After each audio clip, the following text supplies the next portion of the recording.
Na2CO3 দ্রবণের শক্তি গ্রাম মোল litre ইনভার এককে নির্ণয় করো। তো প্রথমেই তোমাদের একটা কথা বলে দিই, এই যে গ্রাম মোল লিটার ইনভার্স আছে, এটা মোল লিটার ইনভার্স হয়ে থাকে, না হলে এটা গ্রাম লিটার ইনভার্স হয়। তো এরকমই কোনো একক নেই। তো এখানে প্রশ্নেতে কোনটা বোঝাতে চেয়েছে আমাদের ঠিক জানা নেই, তো আমরা এখানে দুটো জিনিসই ক্যালকুলেশন করে নেব। ওকে, তো তার আগে আমাদের যে কথাটি বলেছে যে 10% Na2CO3 দ্রবণের শক্তি, এই কথাটির অর্থ কী? 10% Na2CO3 এর অর্থ হলো যে 100 ml Na2CO3 দ্রবণে 10 গ্রাম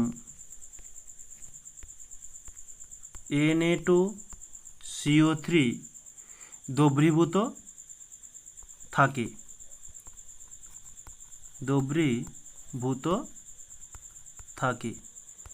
এই কথাটির অর্থ হচ্ছে এটি। এবারে আমরা যে কথাটি বলছিলাম যে দুটো একক হয়ে থাকে, তার মধ্যে মোল লিটার ইনভার্স, এটি আগে আমরা ক্যালকুলেশন করে নিই। তো এটি ক্যালকুলেশন করার জন্য এক মোল Na2CO3 অণু সমান কত হয়ে থাকে, যে এই Na2CO3 আণবিক ভর, Na এর আণবিক ভর হয়ে থাকে 23 ইন্টু দুটি Na রয়েছে তাই 2 দিয়ে গুণ দিলাম, প্লাস C এর জন্য 12, O এর জন্য 16, দুটি O রয়েছে 2 দিয়ে গুণ, তিনটি O রয়েছে তাই 3 দিয়ে আমরা গুণ দেবো। ওকে, তো এটি ক্যালকুলেশন করলে আমরা পাচ্ছি 23 দুগুণে 46 প্লাস 12 প্লাস 16 তিনে 48, এটা যোগ করলে আমরা পাচ্ছি 106 গ্রাম। তো এই যে কথাটি 1 মোল Na2CO3 অণু সমান এত গ্রাম Na2CO3। ওকে, তো এই জিনিসটাই আমরা ঠিক ঘুরে লিখতে পারি যে 106 গ্রাম Na2CO3 সমান 1 মোল Na2CO3 অণু। তো আগে আমরা যেটাই করেছিলাম তাকে আমরা একটু উল্টে লিখেছি। তো এই প্রশ্নের মধ্যে 10 গ্রাম Na2CO3 বলেছে, তাই 10 গ্রামের জন্য আমরা নির্ণয় করব 10 গ্রাম Na2CO3 সমান কত মোল হয়ে থাকে, 1/106 গুণিতক 10, এত মোল Na2CO3 অণু।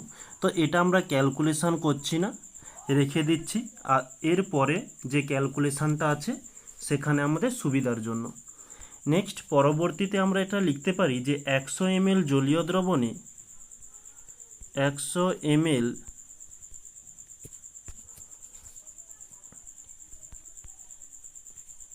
জলীয় দ্রবণে 10/106 মোল Na2CO3 অণু দ্রবীভূত আছে। ওকে, তাহলে আমাদের যেহেতু মোল লিটার ইনভার্স বলেছে, তাই লিটার হয়ে থাকে কত, 1000 ml, বা আমরা লিখতে পারি 1 লিটার। জলীয় দ্রবণে কত মোল থাকবে, 10/106 হয়ে থাকে, তো ওই 100টা উপরে উঠে যাবে।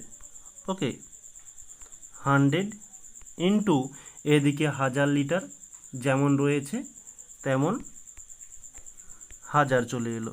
ওকে, তো এটা যদি আমরা ক্যালকুলেশন করি পেয়ে যাব, এটা ক্যালকুলেশন করলে আমরা পেয়ে যাব 9433.96 এত মোল Na2CO3 অণু দ্রবীভূত আছে। ওকে, তাহলে আমরা অতএব দিয়ে লিখতে পারি দ্রবণের মাত্রা হয়ে থাকে যে 9433.96 এত মোল লিটার ইনভার্স। ওকে, এটা আমাদের একটা নির্ণয় হয়ে গেল। তো আর একটা যেটা বলছিলাম সেটা ছিল যে মোল লিটার ইনভার্স, আচ্ছা মোল নয়, এটা হচ্ছে গ্রাম, যেটা আমরা মোল লিটার ইনভার্স নির্ণয় করে ফেলেছি, গ্রাম লিটার ইনভার্স। ওকে, তো এখানে আমরা যেটি করব যে 100 ml জলীয় দ্রবণে 10 গ্রাম Na2CO3 দ্রবীভূত আছে। এটা তো আমরা সেই অর্থতেই জেনেছি, তো সেখানেই আমরা লিখতে পারি যেহেতু লিটারের কথা বলেছে তাই লিটারে নিয়ে যাব যে 1000 ml বা 1 লিটার জলীয় দ্রবণে 10/100 ইন্টু 1000, নিচের দুটো শূন্য উপরের দুটো শূন্য কেটে গেল, তাহলে থাকলো 100 গ্রাম Na2CO3 দ্রবীভূত আছে। এখানে আমরা অতএব দিয়ে লিখে নেব যে দ্রবণের মাত্রা হয়ে থাকে 100 গ্রাম লিটার ইনভার্স।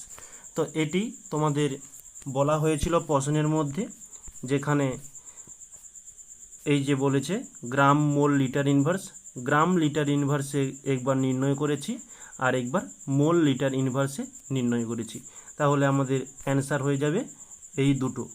ওকে, এখানে একটি অ্যান্সার, এখানে নেক্সট দ্বিতীয় অ্যান্সার, এটি হচ্ছে সঠিক।